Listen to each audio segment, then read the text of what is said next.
Seorang sales menawarkan sampel parfum gratis.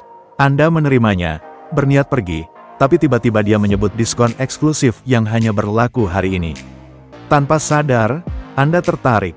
Beberapa menit kemudian, Anda keluar dengan sekotak parfum yang tadi tak ada di rencana. Kenapa kita sering mengambil keputusan tanpa sadar?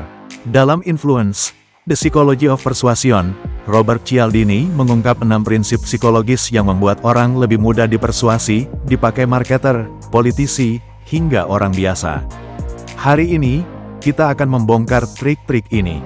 Kenali, manfaatkan, atau hindari sebelum Anda jadi target berikutnya. Chapter 1. Kewajiban membalas budi.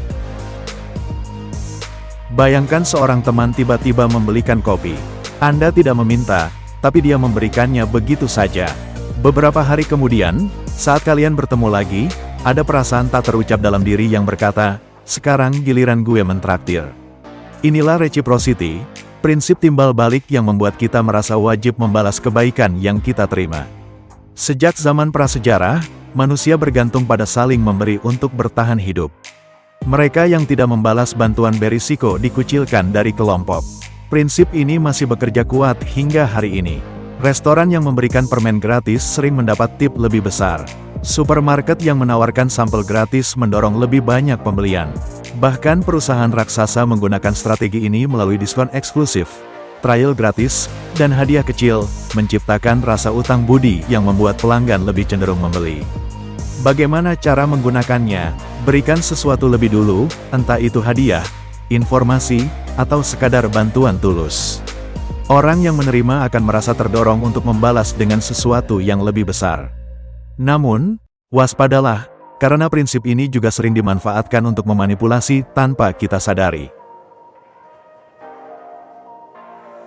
Chapter 2. Kekuatan konsistensi.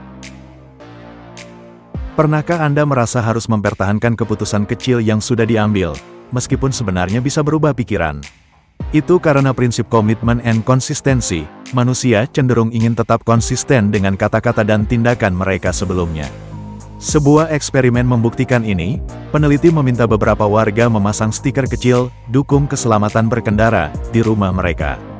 Beberapa minggu kemudian, ketika diminta memasang papan besar dengan pesan serupa, mereka lebih mudah setuju. Komitmen kecil yang mereka buat sebelumnya membuat mereka merasa harus tetap konsisten dengan sikap itu. Prinsip ini sering dimanfaatkan dalam bisnis. Perusahaan menawarkan trial gratis atau paket langganan murah di awal. Begitu pelanggan sudah mulai menggunakan layanan, mereka cenderung bertahan dan membayar lebih lama. Dalam kehidupan sosial, kita juga cenderung menepati janji atau mengikuti keputusan yang telah kita buat, bahkan jika awalnya ragu. Lalu, bagaimana cara menggunakannya? Jika ingin meyakinkan seseorang, minta mereka membuat komitmen kecil terlebih dahulu, baik dalam bentuk ucapan, tindakan, atau kesepakatan ringan. Setelah itu, mereka akan lebih mudah menerima langkah-langkah yang lebih besar. Karena begitu seseorang melangkah, mereka akan sulit berbalik arah. Chapter 3. Kita mengikuti mayoritas. Pernahkah Anda melihat dua restoran berdampingan, satu penuh pelanggan, satu kosong? Tanpa berpikir panjang, Anda lebih tertarik ke yang ramai, berpikir makanannya pasti lebih enak. Inilah social proof, atau bukti sosial. Kita cenderung percaya bahwa suatu keputusan lebih benar jika banyak orang lain juga melakukannya. Cialdini menemukan bahwa sejak zaman purba, manusia mengandalkan mayoritas untuk bertahan hidup. Jika seluruh suku menghindari buah tertentu, itu mungkin beracun. Hari ini, prinsip ini tetap bekerja dalam banyak aspek kehidupan. Produk bestseller lebih laris bukan hanya karena kualitasnya, tapi karena banyak orang sudah membelinya. Video viral lebih menarik karena jutaan orang sudah menontonnya. Bahkan dalam situasi darurat, social proof bisa menentukan hidup dan mati. Jika seseorang pingsan di tempat umum dan orang-orang diam saja, kita cenderung ikut diam, berpikir itu reaksi yang tepat. Ini disebut pluralistic ignorance, ketika semua orang bingung tetapi tetap mengikuti mayoritas. Lalu, bagaimana cara memanfaatkannya? Jika punya bisnis, tampilkan testimoni pelanggan atau jumlah pembeli. Jika ingin meyakinkan seseorang, gunakan cerita sukses orang lain.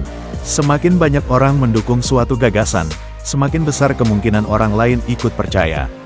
Pada akhirnya, kita semua adalah makhluk sosial.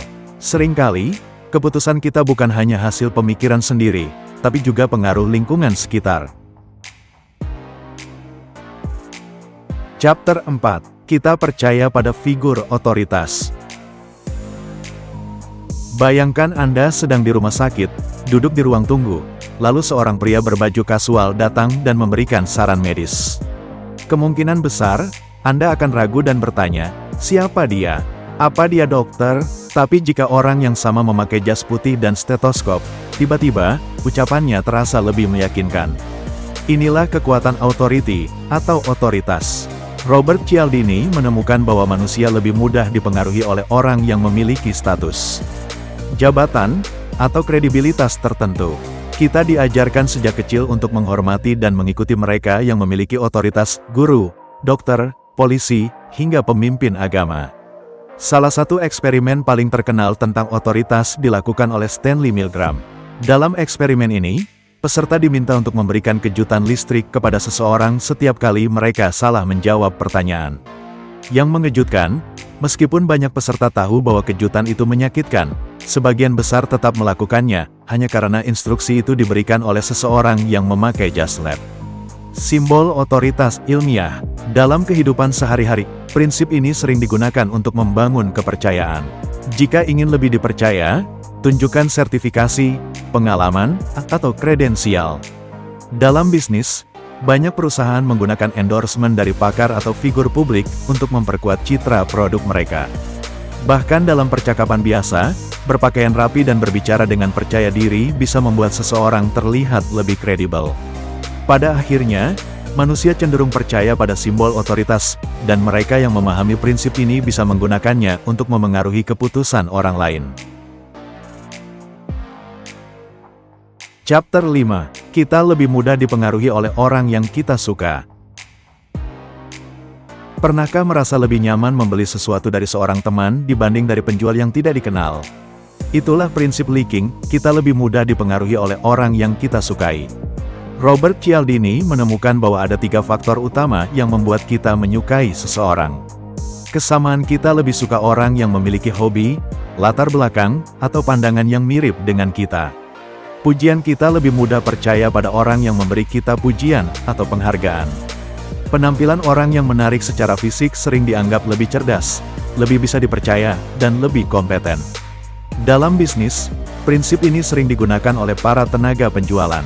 Mereka membangun kedekatan dengan pelanggan lebih dulu, mencari kesamaan, dan memberikan pujian tulus sebelum menawarkan produk. Dalam kehidupan sosial, pujian yang tulus bisa mencairkan suasana dan membangun koneksi lebih cepat. Kita cenderung menyukai orang yang membuat kita merasa baik tentang diri sendiri. Jika ingin meyakinkan seseorang, jangan langsung menjual ide atau produk, bangun dulu hubungan, temukan kesamaan, dan buat mereka menyukai. Karena pada akhirnya, kita lebih mudah berkata, "Ya," kepada orang yang kita sukai. Chapter 6. Semakin langka, semakin berharga. Bayangkan Anda ingin membeli tiket konser artis favorit. Awalnya, Anda santai saja, berpikir masih ada banyak waktu. Tapi begitu melihat tulisan, hanya tersisa 10 tiket lagi, tiba-tiba ada dorongan kuat untuk segera membeli. Rasanya seperti kalau tidak beli sekarang, Anda akan kehilangan kesempatan selamanya. Inilah prinsip scarcity, ketika sesuatu langka atau terbatas, kita secara otomatis menginginkannya lebih dari sebelumnya. Robert Cialdini menemukan bahwa manusia cenderung memberi nilai lebih tinggi pada hal-hal yang sulit didapat. Ini adalah respons psikologis alami yang berkembang sejak zaman nenek moyang kita, ketika sumber daya terbatas bisa berarti perbedaan antara hidup dan mati. Di dunia bisnis, prinsip ini sering digunakan dalam bentuk promo, hanya hari ini, diskon eksklusif, atau produk dengan stok terbatas. Semua itu membuat orang merasa harus bertindak cepat sebelum kesempatan hilang. Menariknya, prinsip kelangkaan juga berlaku dalam hubungan sosial. Kita cenderung lebih menghargai seseorang yang tidak selalu tersedia, dibanding mereka yang terlalu mudah didapatkan. Jadi, jika ingin meningkatkan daya tarik sesuatu, entah itu produk, jasa, atau bahkan citra diri sendiri, buatlah kesan eksklusivitas atau keterbatasan. Karena semakin sulit sesuatu didapat, semakin besar keinginan orang untuk memilikinya. Sekarang Anda sudah tahu 6 prinsip persuasi. Mana yang paling sering Anda alami? Atau mana yang ingin kalian coba gunakan? Tulis pendapatnya di komentar. Jika suka dengan video ini, jangan lupa like, share, dan subscribe. Terima kasih sudah menonton, dan sampai jumpa di video berikutnya.